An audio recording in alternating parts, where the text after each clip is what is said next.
Maharashtra TV 24 के देश विदेश में मैं दिलाशा दहिविलकर आपका स्वागत करती हूँ।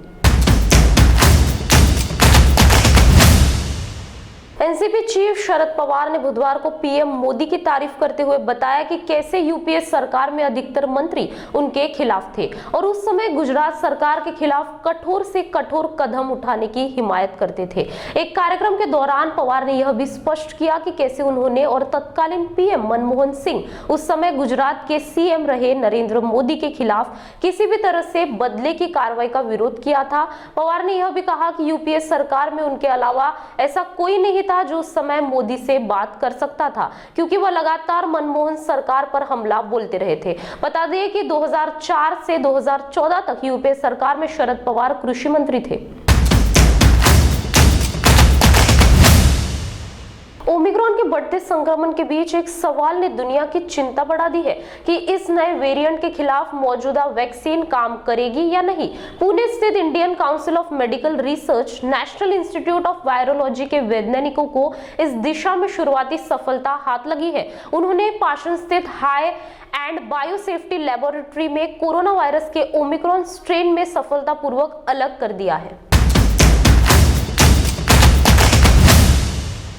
भारतीय जनता पार्टी के राष्ट्रीय प्रवक्ता नलिन कोहली ने 2008 के मालेगांव विस्फोट में एक गवाह पर दबाव बनाने वाले के खिलाफ सख्त कार्रवाई का आह्वान किया है और कहा कि गवाह के बयान को नजरअंदाज नहीं किया जा सकता है।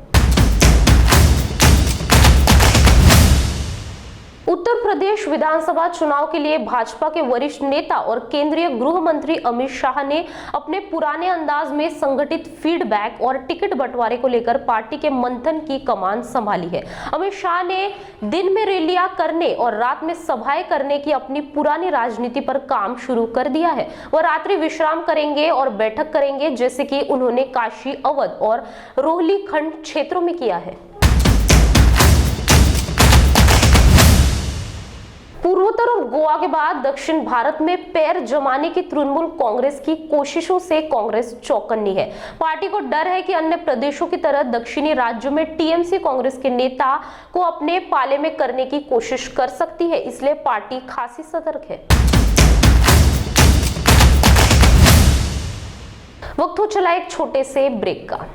अगर आप खरीदना चाहते हो अपना प्लॉट, फ्लैट, रो हाउस या रिसोर्ट, तो आइए Aarav empire private limited ISO certified company में, जहां आपको मिलेगा 0 माइल से महज 30 किलोमीटर के अंदर प्लॉट, फ्लैट, रो हाउस और रिसोर्ट, वो भी आसान किश्तों पर। वही आरव नगरी में आपको मिलेगी garden, swimming pool, meditation centre, restaurant, children park, yoga park, selfie point और अन्य सुविधा। तो आइए आरव नगरी और पाइए आपके सपनों का घर, वो भी बैंक लोन के सुविधा के साथ, NTP सैंक्शन्ड।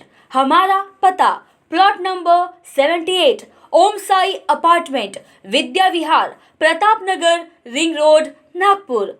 कॉन्टैक्ट ऑन 0712295365 और 7447443370 and 7745042520।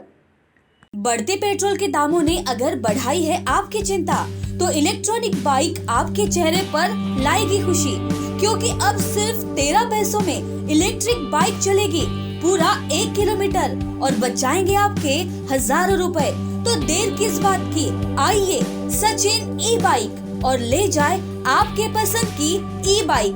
हमारा पता plot number 49 great Nag road, near Bharat petrol pump, Sirsapeth, Nagpur. Contact us on Ramesh Jugele 9881230037 और जगदीश जुगेले 9822710072। स्वागत है आपका ब्रेक के बाद।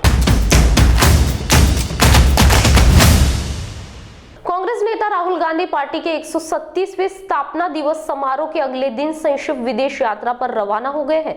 समझा जाता है कि वो इटली की संक्षिप्त यात्रा पर है। अखिल भारतीय कांग्रेस समिति के मुख्य प्रवक्ता रणदीप सुरजेवाला ने कहा, राहुल गांधी संक्षिप्त निजी यात्रा पर गए हैं। भाजपा और मीडिया में उनके दोस्तों को अनावश्यक अफवाहें नहीं फैलानी चाहिए। देश भर में एक बार फिर कोरोना का प्रकोप बढ़ता जा रहा है। ऐसे में लोगों के मन में एक सवाल उठ रहा है कि क्या भारत में तीसरी लहर आएगी। इस सवाल को जवाब कोविड-19 के एक्सपर्ट अपने अपने तरीके से दे रहे हैं। इसी बीच कैम्ब्रिज यूनिवर्सिटी के प्रोफेसर पॉल कट्टुमन ने अनुमान लगाया है कि कुछ दिनों के भीतर भारत में कोविड-19 के केसों में भारी बढ़ोतरी हो सकती है और आगामी वर्ष फरवरी में भारत को कोरोना वायरस की तीसरी लहर का सामना करना पड़ सकता है। त्रिपुरा के ढलाई जिले में एसिड को शराब समझकर पीने वाले 3 लोगों की मौत हो गई। पुलिस ने बुधवार को इसकी जानकारी दी। पुलिस ने बताया कि यह मामला त्रिपुरा के ढलाई जिले में मानो पुलिस थाना क्षेत्र में हुआ।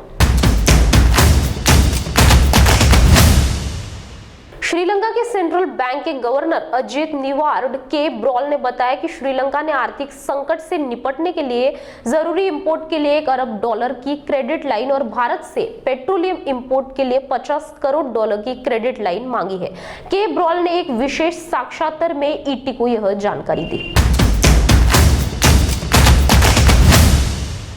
दिग्गज अभिनेता नसीरुद्दीन शाह ने मोदी सरकार में मुस्लिमों के बीच बन रहे माहौल में अपनी प्रतिक्रिया दी है। नसीरुद्दीन शाह ने हरिद्वार में धर्म संसद से लेकर विस्तार से अपनी प्रतिक्रिया दी है और बहुत बेबस अंदाज में अपनी राय रखी है। नसीरुद्दीन शाह ने कहा कि अगर वो जानते हैं कि वे किसी बारे में बात कर रहे हैं तो मैं इस बात से हैरान हूं कि वो एक युद्ध के लिए अपील कर रहे हैं। उन्होंने साफ कहा कि देश के 20 करोड़ लोग यूं ही खत्म होने वाले नहीं है, ये लड़ेंगे। देश विदेश में आज के लिए बस इतना ही। आप देखते रहिए महाराष्ट्र टीवी 24। नमस्कार।